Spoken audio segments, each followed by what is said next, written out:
Praise the lord. మీరంతా బాగున్నారా?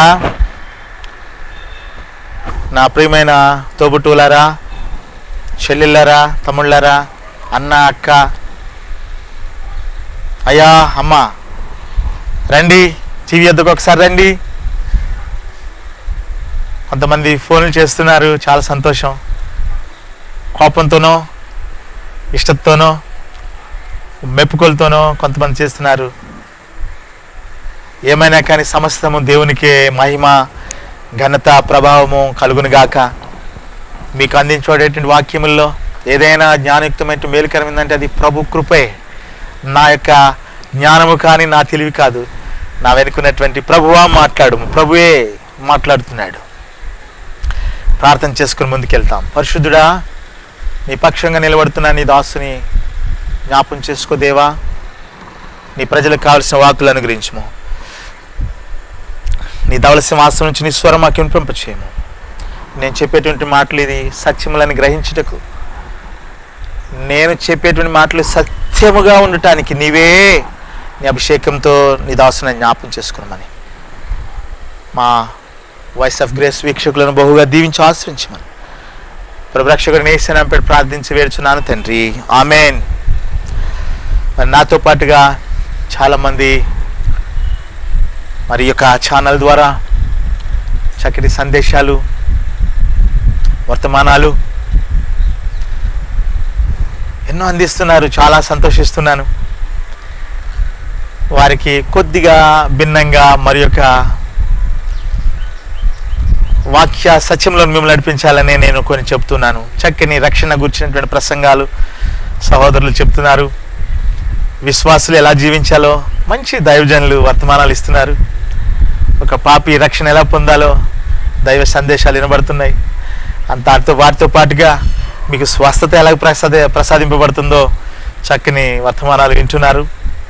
వాటితో పాటుగా కొద్దిగా నేను విన్న వాటి కొద్దిగా భిన్నంగా కొద్ది లోతైన వాక్య సత్యాలు మీకు తెలియచేయడానికి నేను ఈ యొక్క మరి అంశాన్ని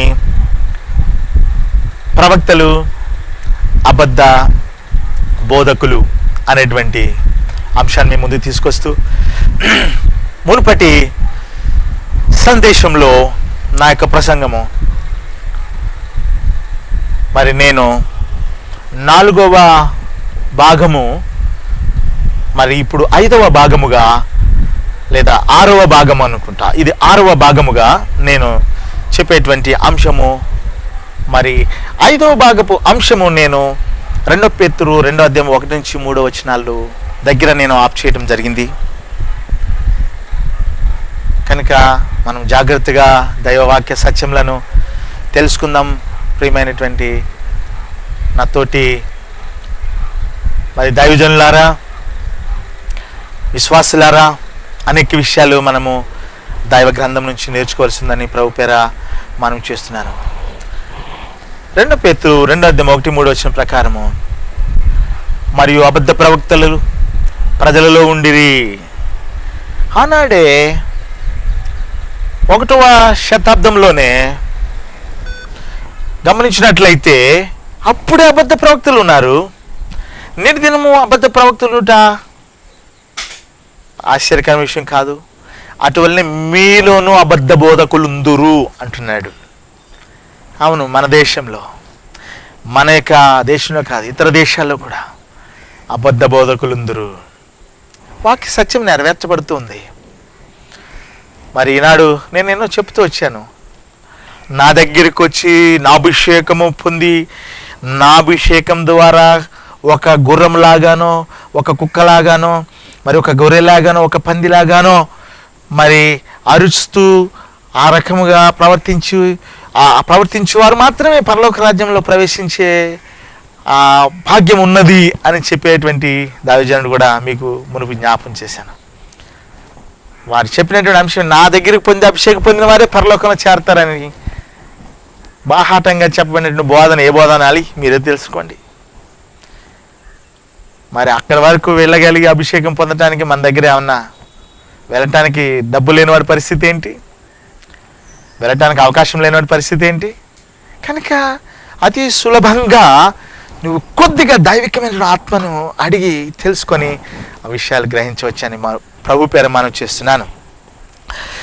ఈ అబద్ధ బోధకులందరూ వీరు తమ్మును కొనిన ప్రభువును కూడా విసర్జించరు. కాబట్టి వారంటే యేసు ప్రభునే విసర్జించేసి తమను తామే ప్రభులాగా హెచ్చించుకుంటారని వాక్యం చెప్తుంది. ఇంకా వారికి తమకు తామే శీఘ్రముగా నాశనము కలుగు చేసుకొనొచ్చు.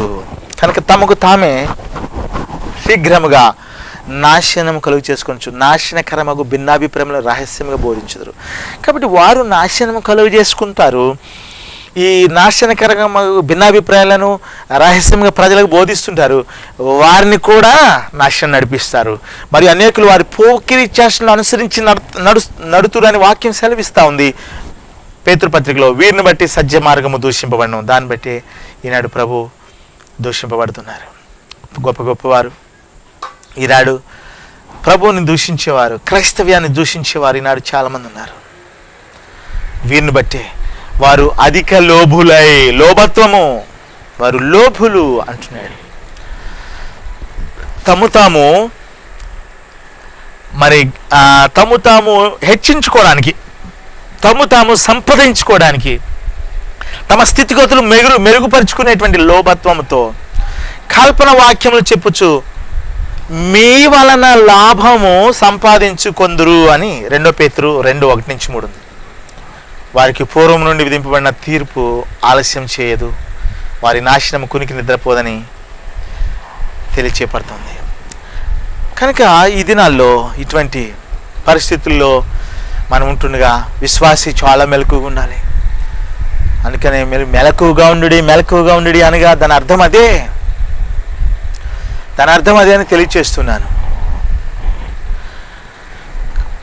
ఎందుకనగా 2 తిమోతి పత్రిక 4:3 వాక్యం సెలవిస్తూ ఉంది. ఎందుకనగా జనులు హితబోధన సహింపగా దురద చెవులు కలిగి ఉంటారనే విషయం కూడా పోయినసారి నేను మీకు జ్ఞాపకం చేయడం జరిగింది. కనుక నేను ముందుకు సాగిపోతున్నాను. ఇర్మియా 23:31 రాయబడిన మాట, స్వేచ్ఛగా నాలుకలను ఆడించుకొనుచు దేవోక్తులను ప్రకటించు ప్రవక్తలకు నేను విరోధిని. స్వేచ్ఛగా నాలుకలను ఆడించుకొనుచు. స్వేచ్ఛగా అంటే తమ నోటికి అద్దుపద్దు ఉండదు. ఇది పలకొచ్చా, ఇది పలకకూడదా, ఇది ప్రవచించొచ్చా, ఈ మాట విడుదల చేయటము ప్రభువా ఇది నీకు ఇష్టమైందా, లేకపోతే నీ చిత్తానుసారమైందేనా, లేకపోతే నా ఊహ, నా యొక్క ఇష్టమా, నా యొక్క ఆలోచనతో వచ్చేదా అనేటువంటి ఆలోచన జ్ఞానం పరిశోధన లేకుండా స్వేచ్ఛగా నాలుగు ఏదొస్తే అది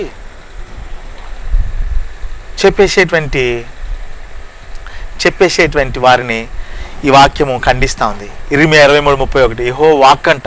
యెహోవా వాక్కు దేవుని యొక్క మాట. సెయిడ్ ద లార్డ్ అంటాడు ఇంగ్లీష్లో. Said the lord of the host అంటాడు. కనుక సైన్యములకు అధిపతి యెహోవా సెలవిచ్చున్నాడు, స్వేచ్ఛగా నాలుకలను ఆడించుకొనుచు దేవోక్తులను ప్రకటించు ప్రవక్తలకు నేను విరోధిని. నువ్వు చెప్పే మాట ముఖాల మీద ఉండి ప్రభుకి సన్నిధిలో నువ్వు పొందుకున్న మాటలే ప్రజలకు అందిస్తున్నావు. నా ప్రియ తోటి సేవకుడా, బోధకుడా, విశ్వాసి. లేకపోతే అప్పటికప్పుడు ఏదో నీకు తలంపు వచ్చేసేటువంటిదే మానవ దైవ బోధ అని చెప్పి మానవ కల్పితమైనటువంటి దేవోక్తులుగా మనుషులకు అప్పగించేటువంటి వారిగా ఉంటున్నారా? గమనించండి. ఒక ఆయన, నేను ఎవరినో కించపరిచి చెప్పలేదు, జరిగినటువంటి విషయము. ఒక పాస్టర్ గారు చెప్పినటువంటి కథ చాలా ఆశ్చర్యం కలిగించేటువంటిది. ఒక అబ్బాయికి హైదరాబాద్లో ఉద్యోగం వచ్చిందని ఇంటర్వ్యూ కార్డు వచ్చింది. ఆ అబ్బాయి ఆ లెటర్ తీసుకొని, అంటే అతను చెప్తున్నాడు అనమాట, ఆ పాస్టర్ గారు చెప్తున్నాడు, ఒక అబ్బాయికి హైదరాబాద్లో జాబ్ కోసం ఇంటర్వ్యూ వచ్చింది. ఆ ఇంటర్వ్యూకి రమ్మన్నటువంటి ఆ వ్యక్తి ఇంటర్వ్యూకి పిలువబడిన ఇంటర్వ్యూకి కాల్ లెటర్ వచ్చినటువంటి ఆ అబ్బాయి నా దగ్గరికి వచ్చాడు. నేను ప్రార్థన చేసి, బాబు నీకు మేలు జరుగుతుందని దేవుడు నాకు బయలుపరుచున్నాడు అని చెప్పాను. ఆ అబ్బాయి హైదరాబాద్ వెళ్ళటానికి గోదావరి ఎక్స్ప్రెస్లో మరి రిజర్వేషన్ చేయించుకున్నాడు. ఆ రిజర్వేషన్ చేయించుకున్నటువంటి వ్యక్తి స్టేషన్కి వెళ్ళేసరికి ట్రైన్ దాటిపోయింది. తర్వాత వచ్చేటువంటి మరొక ఎక్స్ప్రెస్ తీసుకున్నాడు, జనరల్ బోగిలో కూర్చున్నాడు. ఎందుకంటే ఆ ట్రైన్ దాటిపోయింది, రిజర్వేషన్ మరి వెళ్ళిపోయింది కనుక ట్రైన్ ఇంకా నెక్స్ట్ ట్రైన్లో ఎక్కి కూర్చున్నాడు. ఆ ట్రైన్ పేరు కూడా చెప్పాడు, ఆ ట్రైన్ గౌతమి అంట. దాంట్లో ఎక్కి కూర్చున్నాడట. కూర్చున్నప్పుడు అతని ఎదురుగా ఒక పెద్ద మనిషి కూర్చున్నాడు. కొద్దిసేపటికి సీటు దొరికింది. ఆ పెద్ద మనిషి ఇంటర్వ్యూకి వెళ్తున్న అబ్బాయిని పలకరించి అడిగాడంట, బాబు బాగున్నావు, ఏంటి ఏం పేరు నీ పేరు, ఎక్కడికి వెళ్తానంట. మాటల సందర్భంలో అబ్బాయి తాను మరి ఉద్యోగానికి హైదరాబాద్ వెళ్తున్న విషయం చెప్పాడు. అయితే ఆ పెద్ద మనిషి, నీవు వెళ్తున్నటువంటి ఆ కంపెనీకి నేనే ఆ జాబ్స్కి రిక్రూట్మెంట్ ఆఫీసర్ని అని చెప్పాడు. అతని కాల్ లెటర్ తీసుకొని దానిపై ఇంకా వెంటనే సెలెక్టెడ్ అని రాసేసాడు. ఆ ట్రైన్లో కాల్ లెటర్ తీసుకొని సెలెక్టెడ్ అని రాసేసాడు. ఇది ఒక పాస్టర్ గారు చెప్తున్నాడు. సెలెక్టెడ్ అని రాసేసాడు. అయ్యా ఇక నువ్వు వరంగల్ వస్తున్నావు కానీ దిగిపోయి వెనక్కి వెళ్ళిపోయి మీ అమ్మ నాన్న తీసుకొని హైదరాబాద్కు మరి నీకు నా మరి కార్డు ఇదిగో 9కి వచ్చేసాయి అని చెప్పి ఆ పెద్ద మనిషి ఇతన్ని ఆ రిక్రూట్మెంట్ ఆఫీసర్ నాకు పంపించేశాడు. అతడు మరి తర్వాత అతడు ఇంటికి వచ్చేసి ఆ పిల్లవాడు తిరిగి తన యొక్క తల్లిదండ్రుల్ని హైదరాబాద్ ఎవరైతే కార్డు ఇచ్చాడో ఆ రిక్రూట్మెంట్ ఆఫీసర్ తన ఇంటికి తీసుకెళ్ళటం జరిగిందంట. ఇక వెంటనే వాళ్ళందరూ కలుసుకున్నారు. ఇక పెద్ద మనిషి ఆ రిక్రూట్మెంట్ ఆఫీసర్ ఈ యొక్క యవనస్తుడు తన తల్లిదండ్రులు తీసుకుని రాగా వారిని చూసి సంతోషించి, నేను మీ అబ్బాయికి ఉద్యోగం ఇచ్చేశాను, మిమ్మల్ని రమ్మని ఎందుకు పిలిచానంటే మా అమ్మాయికి మీ అబ్బాయితో వివాహం జరిపించాలని మరి ఆ విషయం మాట్లాడటానికి నేను పిలిపించాను అని చెప్పేశాడు. చూసారా, దేవుడు నేను పలికిన మాట వలన ఎంతటి గొప్ప కార్యాలు దేవుడు చేశాడు చూసారా అని చెప్పాడు ఈ పాస్టర్ గారు ఒక ప్రసంగంలో. ఆయన అన్నది ఒకటే, నీకు గొప్ప మేలు కలగబోతుందని దేవుడు నాకు బయలుపరుస్తున్నాడు, వెళ్ళు అన్నానంతే. అతనికి ఇంత మేలు జరిగింది, ఉద్యోగం వచ్చేసింది. అంతేకాదు, ఆ ఉద్యోగం ఇచ్చిన రిక్రూట్మెంట్ ఆఫీసర్ పిల్లనిచ్చేసాడు. ఒక్కసారి ఆలోచించండి, ఈనాడు బోధలు ఎంత భయంకరంగా ఉంటున్నాయంటే, ఇటువంటి బోధలు ఒకసారి మనం ఆలోచన చేస్తే ఇంటర్వ్యూకి వెళ్ళేటువంటి వ్యక్తి ఎంతో టెన్షన్లో ఉంటాడు. ట్రైన్కి ఇంకా 1 గంట 2 గంటల కనీసం 1 గంట ముందే ఉంటాడు రిజర్వేషన్ చేయించుకున్న ట్రైన్కి. ఇతడు మరి వెళ్ళిపోయేసరి ట్రైన్ వెళ్ళిపోవడం అంత అజాగ్రత్తగా ఇంటర్వ్యూకి వెళ్ళేవాడు ఉంటాడా? నెంబర్ 2, అతడు రిక్రూట్మెంట్ ఆఫీసర్ ఇప్పుడు మనము సాధారణంగా ఉండేటువంటి వారమే రిజర్వేషన్తో చాలా దూరం పోవాలంటే రిజర్వేషన్ చేసుకుని వెళ్తుంటాము. మరి అటువంటి ఆ పెద్ద రిక్రూట్మెంట్ ఆఫీసర్ జనరల్ బోగిలో కూర్చుంటాడా, ప్రయాణం చేస్తాడా? నెంబర్ 3, ఒక ఇంటర్వ్యూ చేస్తున్నప్పుడు ఒకే ఆఫీసర్ సెలెక్ట్ చేస్తారు, కలవదు అక్కడ. మినిమం 3 ఆఫీసర్స్ ఉండాలి. వారు విడివిడి ప్రశ్నలు వేస్తారు. ఆ ప్రశ్నలో ఒకరొకరు మార్క్స్ వేసుకుంటారు. ఆ మార్క్స్ అన్ని టుగెదర్ చేసి ఎవరు ఎక్కువ మార్కులు వస్తే వారికి ఉద్యోగం ఇవ్వటం అనేది ఆ ఇంటర్వ్యూలో జరిగేటువంటి సన్నివేశం. ఈ రకంగా ఈ రిక్రూట్మెంట్ ఆఫీసర్ వీటన్నిటికీ అధిగమించి ఆయన ఒక్కడే అపాయింట్మెంట్ ఆర్డర్ ఇచ్చేసినట్టుగా ఈ పాస్టర్ గారు చెప్పడం 4వ అబద్ధం. అబ్బాయి ఎవరో కనబడి నేనే నీ రిక్రూట్మెంట్ ఆఫీసర్ అంటేనే సందేహింపకుండా వెంటనే వరంగల్లో దిగిపోయి తన యొక్క మరి వెనక్కి వెళ్ళిపోయి విజయవాడ వెళ్ళిపోయి నమ్మేసి విజయవాడ ఎంత వెంటనే నేనే రిక్రూట్మెంట్ ఆఫీసర్ అంటే అంత ఈజీగా నమ్మేస్తాడా? ఇంకోటి చూస్తే అబ్బాయి ఎటువంటి వాడో తెలియకుండానే తన కూతుర్ని ఇచ్చేయడానికి ఏమండి తన కూతుర్ని ఇచ్చేయడానికి తన తల్లిదండ్రులని పిలిచామని చెప్తాడా? చూడండి, ఎటువంటి వాడో తెలుసుకోకుండానే అబ్బాయి గుణగణాలు ఎటువంటివో తన యొక్క కులవస్త్రాలు ఎటువంటివో తెలుసుకోకుండానే ఈ దినాల్లో జరుగుతూ ఉన్నాయి ఈ కార్యము. ఒక రిక్రూట్మెంట్ ఆఫీసర్ తన కుమార్తెకు వివాహము చేయుటకు తన వద్ద ఉద్యోగానికి వచ్చేటువంటి కూలివాని వంటి వానికి తన కూతుర్ని ఇస్తాడా? అతను రిక్రూట్మెంట్ ఆఫీసర్ అయింది, ఒక సామాన్యమైన ఉద్యోగానికి వచ్చేటువంటి ఈ అబ్బాయికి తన కూతుర్ని ఇస్తాడా? కనుక ఈనాడు జరుగుతున్న ఇటువంటి ప్రసంగాలు జరుగుతున్నాయి, ఇటువంటి బోధలు జరుగుతూ ఉన్నాయి. కనుక మనము ఆలోచించవలసిన విషయాలు చాలా ఉంటున్నాయి, మనము ఆలోచించవలసిన విషయాలు. అందుకనే ఫిలిప్పీ రాసిన పత్రిక 1:9-11 మనం చూస్తే, ఫిలిప్పీ 1:9-11, మీరు శ్రేష్టమైన కార్యములను వివేచింపగలవారగుటకును మీ ప్రేమ తెలివితోనూ సకల విధములైన అనుభవ జ్ఞానంతోనూ కూడినదై అంతకంతకు అభివృద్ధి పొందవలననియు, ఇందువలన దేవునికి మహిమయు స్తోత్రమును కలుగునట్లు మీరు యేసుక్రీస్తు వలనైన నీతి ఫలములతో నిండుకున్న వారే క్రీస్తు దినమునకు నిష్కపటులను నిర్దోషులను కావాలని ప్రార్థించుచున్నాను అని అపోస్తలుడు పౌలు అంటాడు. శ్రేష్టమైన కార్యములను వివేచింపగలవారట. మీ ప్రేమ తెలివితోను సకల విధమైన అనుభవ జ్ఞానంతో కూడినదే అంతకంతకు అభివృద్ధి పొందవలనని ప్రార్థన చేస్తాను అన్నాడు. ప్రియా విశ్వాసి, ఈ యొక్క టెలివిజన్ వీక్షకులారా, మీరు శ్రేష్టమైన కార్యములను వివేచింపగలవారా అవ్వాలి, వివేచించాలి. ఏది శ్రేష్టమైన విషయం మీరు వివేచించవలసింది. మీ ప్రేమ తెలివితో ఉండాలి. మంచిదే, ఒకవేళ పలానా బెంజమిన్ పాస్టర్ వాక్యం చాలా బాగుంటుంది, చాలా ప్రార్థన పరుడు అనే విషయము మీరు తెలివితో, మీరు అనుభజ్ఞానముతో ఆ యొక్క మాటను అనే ముందు కొంత పరిశోధన అవసరమైందని నేను తెలియచేస్తున్నాను. కనుక ఇక్కడ ప్రియా సహోదరి సహోదరులారా, అనేక విషయాలు మనము గ్రహించవలసిన వారు ఉన్నాం. అనేక సత్యాలు మనం గ్రహించాలి. శ్రేష్టమైనటువంటి కార్యములను మనము పరిశీలించవలసిన వారు ఉన్నాం. వివేచింపవలసిన వారమే ఉన్నాం.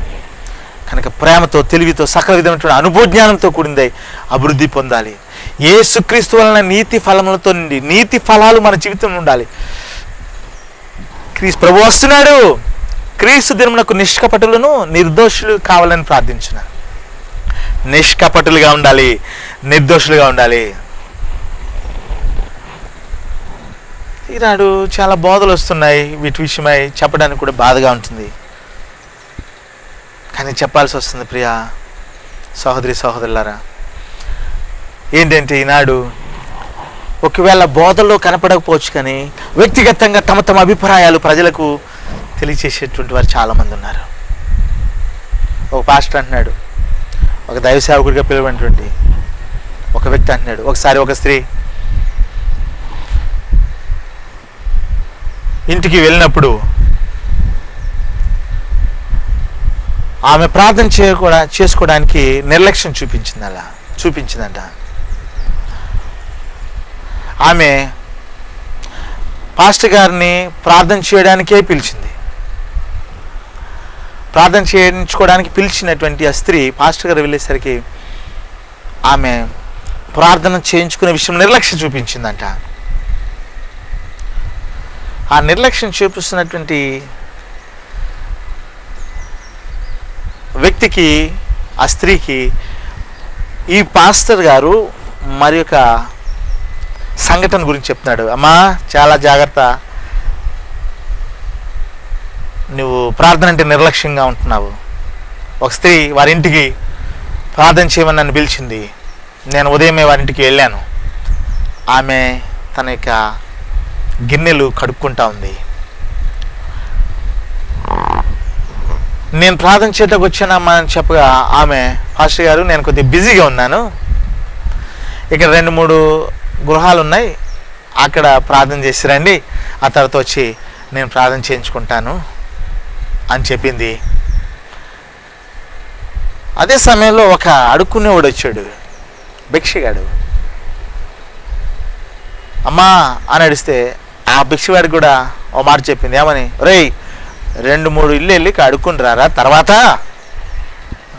చూస్తాను, బిజీగా ఉన్నాను, నా చెయ్యి ఖాళీ లేదు, అప్పుడు భిక్ష వేస్తాను అన్నది. నన్ను అన్న మాటలే వాడిని అన్నది. కాకపోతే వాడు కొద్దిగా అడుక్కునేవాడు కాక ఓరే అని మాత్రం వాడిని సంబోధించింది. నేను వెంటనే వచ్చేసాను. ఆ రోజు సాయంత్రం ఇక నేను ఆ రోజు ఆమె ఇంటికి వెళ్ళటానికి నాకు మనసు ఒప్పలేదు, చాలా బాధపడ్డాను. ఇంటికి వచ్చాను. సాయంత్రం వాళ్ళ అబ్బాయి వచ్చాడు. పాస్టర్ గారు, మా అక్క స్కూల్ నుండి వచ్చి ఉరి వేసుకుని చచ్చిపోయిందండి. నా చావు కారణం మా అమ్మ అంటే ఉత్తరం రాసి మరీ పెట్టి చనిపోయింది. అందువలన పోలీసులు మా అమ్మని అరెస్ట్ చేయడానికి వచ్చారు. నీతో ప్రార్థన చేయించుకున్న తర్వాత వెళ్దామని మిమ్మల్ని తీసుకురమ్మని మా అమ్మ నన్ను పంపించింది అన్నాడు. బాబు నేను రాను, పోలీసులు నన్ను కూడా వ్యాన్లో ఎక్కమంటారేమో, ఉదయం నేను వస్తే తర్వాత చేయించుకుంటాను అంది. అలా నిర్లక్ష్యం చేసినందువల్ల ఇలాంటి కీడు సంభవించింది, అర్థమైందా అని చెప్పి వెళ్ళిపో, నేను రానని పంపించేశాను. జాగ్రత్త, ప్రార్థన నిర్లక్ష్యం చేయకని ఈ యొక్క సేవకుడు ప్రార్థనకు నిర్లక్ష్యం చేసిన సోదరికి ఫుల్ క్లాస్ ఇచ్చేశాడు దైవజనుడు. గమనించండి, ఇవి ఎంతవరకు సత్యాలు. ప్రార్థన చేయడానికి పాస్టర్ గారు పిలిపించుకున్నటువంటి స్త్రీ, పాస్టర్ గారు ఆమె ఇంటికి వచ్చినప్పుడు ఆమెను తర్వాత రండి అని చెప్పి పంపిస్తారండి. ఎవరైనా అంత అగౌరవంగా పంపించే వాళ్ళు ఉంటారా? ప్రార్థన చేయడానికి రండి అని పిలిచినటువంటి వ్యక్తి పనులు పక్కన పెట్టి ప్రార్థన చేయించుకుంటుంది. రెండవదిగా ఆమె మరి గిన్నెలు కడుక్కుంటా, పాత్రలు తోముకుంటూ, మరి అక్కడికి పాత్రలు తోముకునే చోటికి పాస్టర్ గారు వెళ్ళారు కదా. మూడవదిగా భిక్షగాడు వస్తే పోయా అంటారు కానీ మళ్ళీ రమ్మని చెప్పేటువంటివి ఉంటుందా? ఇంకా ఈ విషయాల్లో ఆమె కుమార్తె ఇంట్లో ఉరిపోసుకుంటే మరి సూసైడ్ నోట్ పోలీసులకి ఎవరిచ్చారు? ఇంట్లో ఉరి వేసుకుంటే సూసైడ్ నోట్ పోలీసులకి ఇచ్చారా? ఎవరైనా ఇస్తారా? ఇంట్లో వాళ్ళు ఇస్తారా? ఆ సూసైడ్ నోట్ ఇస్తే మా అమ్మ వాళ్ళని నేను ఊరేసుకున్నాను చెప్తే అప్పుడు తర్వాత పోలీసులు ఇస్తా అదంటే ఇంట్లో వాళ్ళు ఇస్తారా? ఇంకా చూస్తే ఈ విషయం పోలీసులకి ఎలా తెలుస్తుంది? పోలీసులు వస్తే వెంటనే తీసుకుని వెళ్ళిపోతారు కానీ పాస్టర్ గారు వచ్చి ప్రార్థన చేయించుకునే వరకు వాళ్ళు ఆగుతారా? ఇవన్నీ నమ్మేసేటువంటి విషయాలైనా ఈనాడు ఎన్నో బోధలు, ఇలాంటి బోధలు వస్తున్నాయి కనుక ఇక్కడ నేను చదివినటువంటి భాగానికి ఇది సరిపోయింది. మీరు శ్రేష్టమైన కార్యములను వివేచింపగలవారటకు కనుక శ్రేష్టమైన కార్యాల గురించి వారు చెప్పేటువంటి విషయాల విషయంలో మన యొక్క పరిస్థితులు మనం ఆలోచించుకోవాల్సి ఉంది. కనుక ప్రియ సహోదరి సహోదరులారా, నేను ముగిస్తున్నాను. ద్వితీయోపదేశకాండం 18:22 ప్రవక్త యెహోవా నామమున చెప్పినప్పుడు ఆ మాట జరగకపోయిన ఎడలను, ఎన్నడూ నెరవేరకపోయిన ఎడలను అది యెహోవా చెప్పిన మాట కాదు, ఆ ప్రవక్త అహంకారం చేతనే దానిని చెప్పాను కనుక దానికి భయపడవద్దు అని ద్వితీయోపదేశకాండం 18:22. కనుక మనం గ్రహించాలి, ప్రవక్త యెహోవా నామమున చెప్పినప్పుడు ఆ మాట జరగకపోయినట్లా అది దేవుని యొక్క మాట కాదా అనే విషయము మనం చాలా జాగ్రత్తగా ఆలోచించవలసి ఉంది. నేను ఈ యొక్క ఎపిసోడ్ని నేను ఇంతటితో ముగించడానికి సిద్ధపడుతున్నాను. మనము వినేటువంటి బోధల విషయమై చాలా క్షుణ్ణంగా మరి అనేక బోధల విషయంలో మనం బహుపరాగ్గా ఉండాలి.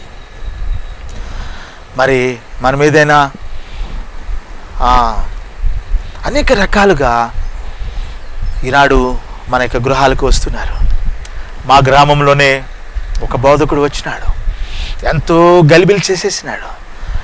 మా గ్రామంలో అతడు ఎప్పుడు నాకు తారస్థపడలేదు కానీ అతనితో నేను మాట్లాడటానికి అతను నాకు సమయం లేదు, కానీ నేను ఒక పోలీస్ ఆఫీసర్ని రిజైన్ చేసి దేవుని యొక్క పరిచర్యకు వచ్చానని చెప్పుకున్నాడు. అందరికీ తెలిసిన విషయమే. అతని పేరు కూడా రాజన్ అని చెప్పేసి అందరూ చెప్పారు. నేను అతనికి ఎక్కువ పరిచయం లేదు. ఒక పోలీస్ ఆఫీసరు, ఒక సహోదరుడు మా యొక్క పాఠశాలలో, మా యొక్క బైబిల్ కాలేజీలో మరి గ్రాడ్యుయేట్గా ఉన్నటువంటి ఒక దైవజనుడే ఆ యొక్క వ్యక్తిని నమ్మి మా గ్రామానికి తీసుకొచ్చాడు. చాలా గలిబిలి సృష్టించాడు. చాలా కుటుంబాల్లో అనేక రకమైనటువంటి అసమాధానాలు సృష్టించాడు. మరి కొన్ని కుటుంబాలు నాశనం అయిపోయే పరిస్థితికి వచ్చినాయి. మరి తెలిసి తెలియని అతనికి ఒక గ్రామంలో, మా ప్రక్కన ఉన్నటువంటి ఖమ్మంపడే గ్రామంలో ఒక పిల్లని కూడా ఇచ్చి వివాహం చేశారు.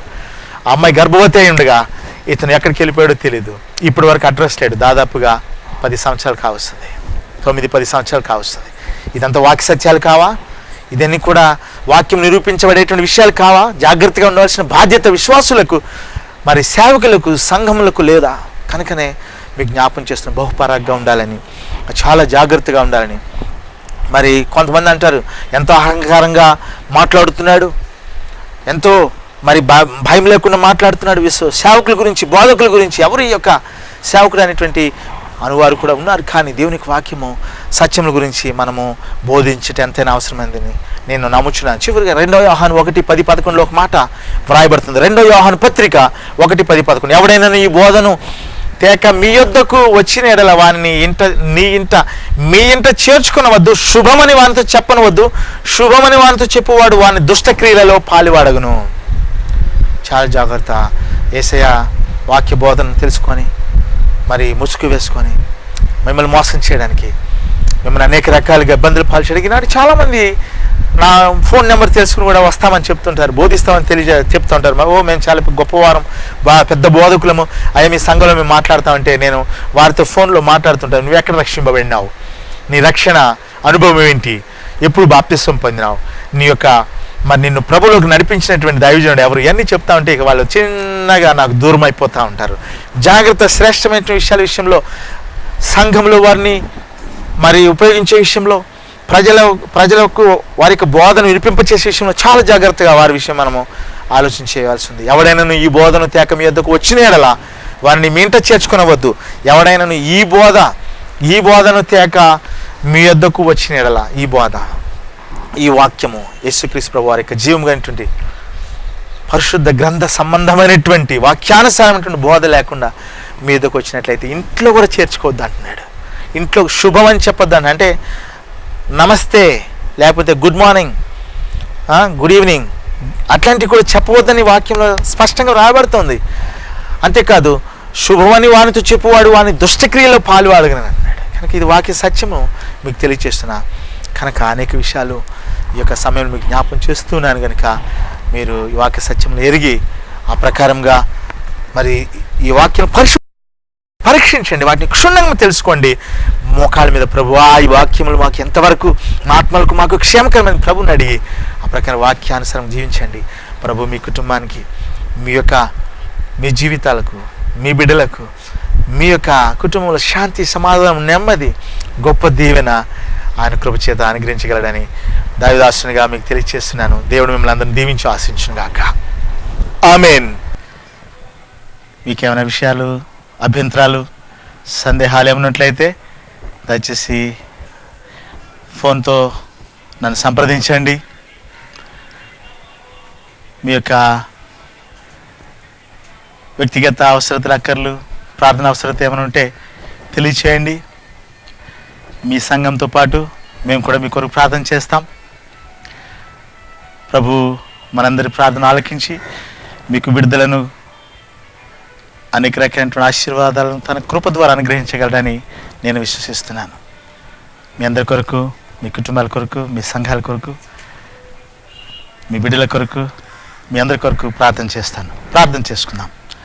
పరిశుద్ధ జీవాధిపతి, నమ్మదగిన మా యేసయ్య, ఈ సమయంలో ఈ యొక్క వర్తమానాలు వినిచున్నటువంటి మా ప్రియ సహోదరులను దీవించుము, ఆశ్రయించుము.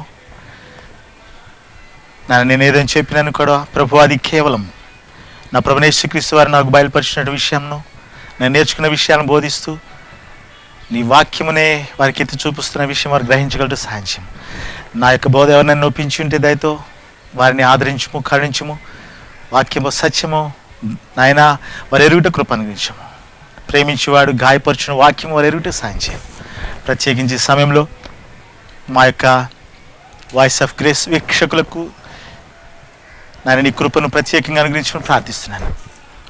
వారి కుటుంబములు, వారి యొక్క బిడ్డలు, వారి యొక్క ఆస్తిపాస్తులు అన్నిటి విషయమే ప్రార్థిస్తున్నాను. ఉద్యోగంలో చేస్తున్న బిడ్డలకు ఉద్యోగంలో కావాల్సిన ట్రాన్స్ఫర్స్, ప్రభువా ప్రమోషన్స్, ఇంక్రిమెంట్స్, ప్రతి విధమైనటువంటి ప్రభువా ప్రాఫిట్స్ మీరు అనుగ్రహించవలసిన ప్రార్థిస్తాను. వ్యాపారంలో చేసుకున్న వారి వ్యాపారాలను అభివృద్ధి చేయండి. నానా రకాలుగా ప్రభువా వృత్తులు చేసుకుంటున్న వారి వృత్తులలో దీవించము, ఆశ్రయించము. నీ కృప వారి యొక్క జీవితంలో బహుగా విస్తరింపచేయము. దేవా, ఎవరెవరైతే ఉద్యోగాల కోసం ఎదురు చూస్తున్నారో, వివాహాల కోసం ఎదురు చూస్తున్నారో నాయన వారిని దీవించము. నాయన వారికి కావాల్సిన సంబంధములు నాయన వారికి అనుగ్రహించము. దేవా, ఉద్యోగముల కోసం ప్రభా ప్రయాసపడుతున్న యవనస్తుల బిడ్డలను దీవించము. నీ దాసుని నా ప్రార్థన ఆలకించి వారికి తగినటువంటి నాయన వారికి విద్యకు తగిన అర్హత కలిగిన ఉద్యోగం వారికి అనుగ్రహించము. నాయన నానా రకాలుగా తండ్రి అస్వస్థతో రోగములతో బాధపడుతున్నటువంటి నానా రకమైనటువంటి వ్యాధిగ్రస్తులైన ఈ యొక్క నిమిషంలోనే, ఈ సమయంలోనే ప్రభువా, నిర్మకాండం 15:26 వచ్చిన ప్రకారం నిన్ను స్వస్థపరిచి యెహోవాను నేనే, యెహోవా రాఫాగా తండ్రి వారికి నీ కృప చూపించి విడుదల చేయము. రక్షణ లేని వారికి రక్షణ అనుగ్రహించము. దేవా, రక్షణ పొందిన వారు నీ వాక్య సత్యములను ఎరిగి నీ మార్గం నమ్మకమైన విశ్వాసులుగా, వారి సంఘంలో నమ్మకమైన విశ్వాసులుగా, నాయన సొసైటీలో నమ్మకమైన నీ సాక్షులుగా, నాయన నీ రాకడ కొరకు ఎదురు చూస్తూ నీ వచ్చే సమయంలో నీ కడబూర ధ్వని మ్రోగగానే తండ్రి నిన్ను ఎదుర్కొనే వారి జాబితాలో మా ప్రియులను ఉంచండి. ప్రతి ఒక్కరికి దీర్ఘాయుష్షు, సుఖజీవనము, శాంతి, సమాధానం అనుగ్రహించమని, గృహంలో ప్రతి ఒక్కరిని ఆశ్రయించమని, వారికి ఉన్న కొరతలు తీర్చము, వారికి ఉన్న ప్రశ్నలకు సమాధానం ఇమ్ము, వారికి ఉన్న సమస్యలు పరిష్కరించము. నీ దీని దాచిన ప్రార్థన ఆలకించమని ప్రభురక్షకుడైన నాయన ఇదిగో తండ్రి యొక్క కార్యక్రమమునకు వారి చేయుతన అందించడానికి వారి హస్తమును బలపరచము. వారి సంఘంలో వారి సహకారులుగా ఉంటూ నాయన అనేకులకు ప్రభా ఆధారకులుగా ఉంటూ ఇదిగో ప్రభా ఈ యొక్క పరిచర్య కొనసాగించడానికి కూడా వారి హస్తమును బలపరచము. ఎవరైతే ప్రభా ముందుకు వస్తున్నారో వారిని దీవించి ఆశ్రయించమని, నీ కృపకు పాత్రులుగా చేయమని దాసిన ప్రార్థన ఆలకించు. ప్రభక్షకుడైన యేసునంపేట వీరందరినీ ఆశీర్వదించి నిన్ను ప్రార్థించి స్తుతించి వేడుచున్నాను తండ్రి. ఆమేన్. పరమ తండ్రి అయిన దేవుని ప్రేమ, కుమారుని యేసయ్య కృప, పరిశుద్ధాత్మ దేవుని యొక్క అన్యోన్య సహవాసము, దీవెన, ఆశీర్వాదము, శాంతి, సమాధానము, నెమ్మది, దీర్ఘాయు, సుఖజీవనము మీకు, మీ బిడ్డలకు ఇప్పుడు ఎల్లప్పుడూ సదాకాలము అనుగ్రహించును గాక. ఆమేన్. ఆమేన్. ఆమేన్. అందరికీ వందనాలు. దేవుడు మిమ్మల్ని దీవించును గాక.